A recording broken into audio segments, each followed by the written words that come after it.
Hi, I'm Robin. And I'm Chris. Together we're the Gen X couple.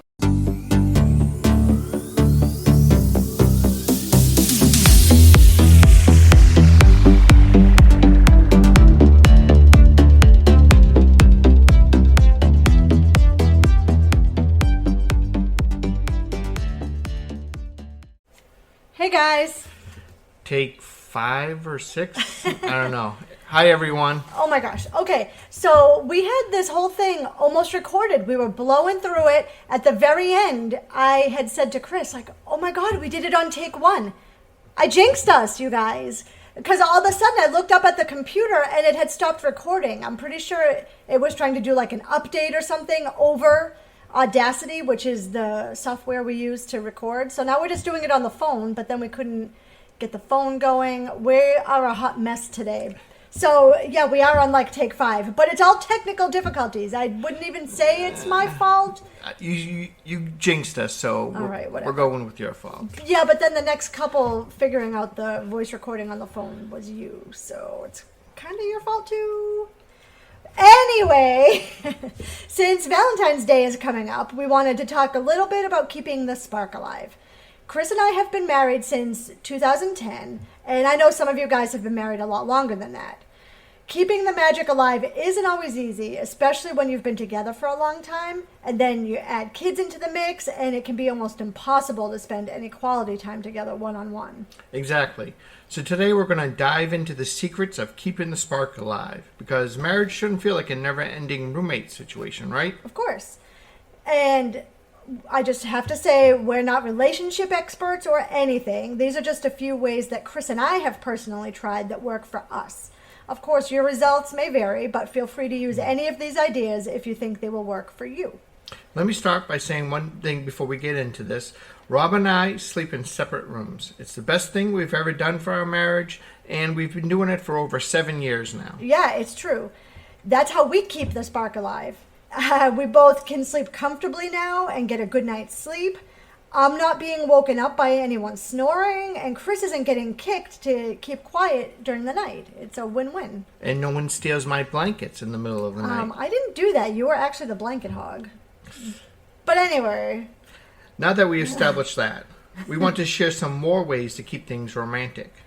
First things first. A good way that we have found to go about things is to keep it lighthearted.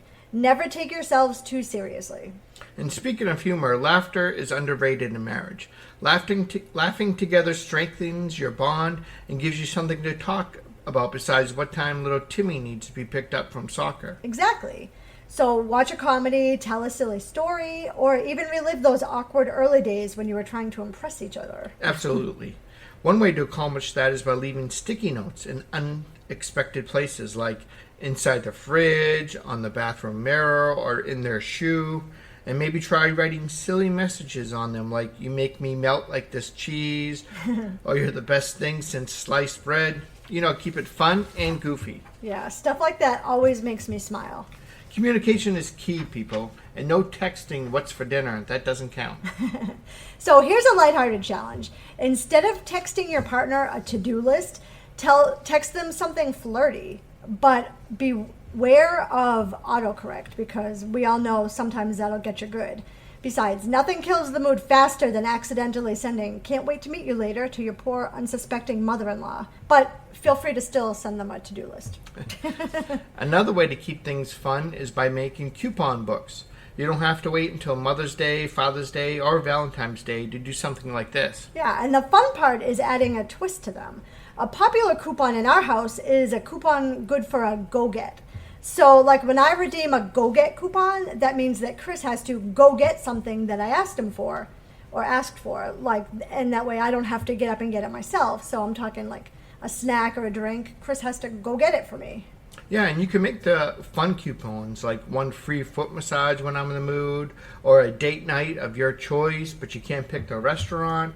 Robin's favorite coupon that I give her is she gets to veto one of my movie or TV show selections. Yeah, I love that, because sometimes we are not on the same page when it comes to TV or movies. What was that show on Netflix that you made me sit through? I think we talked about it in our favorite TV shows. The Recruit. I love that one. That was awful. I hated it. But I sat through it because I'm a great wife.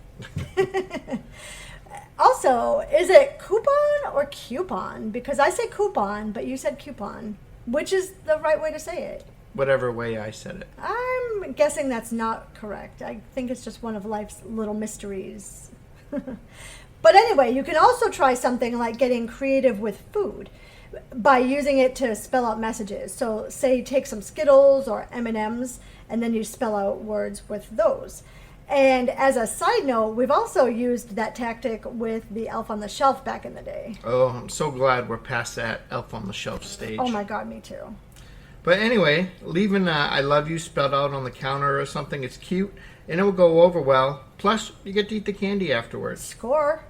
And I was going to say that it could be funny to make up a silly song and serenade your wife or husband. And while it is funny, I only do that to my Princess Marshmallow. She's the only one I sing for. He's not lying. And the fact of the matter is, I also have a selection of about a dozen songs I've made up for her as well. So poor Marsh has to listen to us sing to her a lot. The poor thing. Anyway, another cute idea is to write a love letter filled with puns like "You've stolen a pizza, my heart," or "I'm nuts about you." The cheesier, the better. Yes, and this next one is Robin's favorite things to do. Yeah, that's right. It's wearing matching or coordinating outfits. I know, it's super corny, but it's wicked cute too. So we were in Disney World in August, and of course they had out all the Halloween stuff by then. And Chris and I got matching shirts, and they have Ghost Minnie or Ghost Mickey, and they say "My Boo" on them. And I have the Mickey, and he's got the Minnie, and it's just cute because they coordinate, and we're super adorable when we wear them. Yes, matching outfits can be a great experience, especially if you go out in public. And we also have a couple Christmas sweaters that we also wear. Yeah, we got matching ones at Target a couple of years ago. Actually, I think it was pre-COVID, so it's been a while. But they have like a little pug or like a cute dog on them, and it says Feliz Navidad, instead of Feliz Navidad. So cute, and we usually get compliments on them when we wear them, although I think people might just be saying that to be nice. But I think we look adorable, so that's really all that matters. We are cute. Obviously. Also, funny pet names for each other can be fun too. But they have to be ridiculous, and you have to say them with a straight face. Like when I call Chris my liege, and I have to bite my tongue not to laugh after saying it. You get it. Yes, my lady.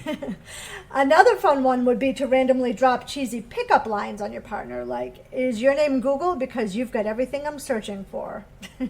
Or, "Do you have a map? Because I keep getting lost in your eyes." That's the one I used on Robin. Hey, it worked. Super cheesy. Yeah. But it breaks up the monotony sometimes. Seriously, you got to keep things fresh, Regular date nights and or adventures can definitely help with that too. And when I say adventure, I mean something like a day trip to a new place or even hiking a new trail if that's something you're into. I'm not, but maybe you are. You can even do a date night at home. Our kids were little ones, so we know that the babysitter thing isn't always feasible. Yeah, and if a date night isn't in the cards at all, and we know sometimes it really is tough, maybe think back to when you were first dating and try to flirt with each other like you did at the beginning. Yes, like the good old days. Exactly. And I tell my sister, she has a few younger kids, and I say, just give it 10 years. When the kids are older and can babysit themselves, you're back on the date night routine. Yeah, once they hit teenagerhood, they don't want to be seen with you anyway, so leave them home, and then your freedom just upgraded to a whole new level. Chris and I go out all the time, and if you guys follow me on my other social media, you know that I'm always posting pictures of shows we went to. Last summer we went to a bunch of concerts. We go on trips by ourselves now because our kids are like older. But it's going to come back. It will come back around. If your kids are little, just ride it out because that new level of freedom will unlock for you in a couple of years, I promise. Yes, it'll be awesome. Yeah, it will. And so another suggestion that we have would be to take a class or just learn something new together, whether it's a new language, a new skill, or even a fun DIY project. Chris and I have done several things like that over the years. We've done a few paint nights. We took a cooking class a couple of years ago that was wicked fun. Actually, remember during COVID, we took online ASL classes? Yes. I forgot about that. That just popped into my head. that was super fun. But Chris and I are kind of dumb, and I felt like the lady teaching it she did it in a confusing way. There wasn't like a real curriculum, so it was harder for us because I don't know, we're old and we just couldn't keep up. But anyway, right now we're learning French together. Oui. We got Rosetta Stone through our library, so we've been working on learning French. I had taken French class in junior high. I took it for 3 or I think 4 years, because I think I took it into high school, and I don't remember anything. I kind of do, but we've been taking French lessons because we have a trip to Gay Paris coming up in June, so we figured we should try at least to learn the language a little bit. I mean, of course, Google Translate will be there to help us with the rest of it, but, we don't want to go in not knowing anything, right? Right. And that just reminds me, a glass blowing class popped up on my Facebook timeline, and we should book a class for that because we've been talking about that. Yeah, I've seen it pop up on my Facebook feed a couple of times recently, and we totally should do that. It's a date night, something new, and an adventure all in one. Yeah, and that brings me to my last suggestion, which is don't take life too seriously. We get it. Life can be challenging, but you do your best to find humor in everyday situation. It's definitely helped Robin and I. Yeah, these lighthearted gestures can definitely bring more laughter and joy into your relationship. Or not. It depends on you and your partner, but these are just a few things that worked for us. So there you have it. Date each other, communicate, laugh, and appreciate each other. Marriage is work, but it's also fun if you let it be. And remember, it's okay to be a little goofy. After all, laughter is free. But couples therapy, not so much. Yep. Thank you for joining us today.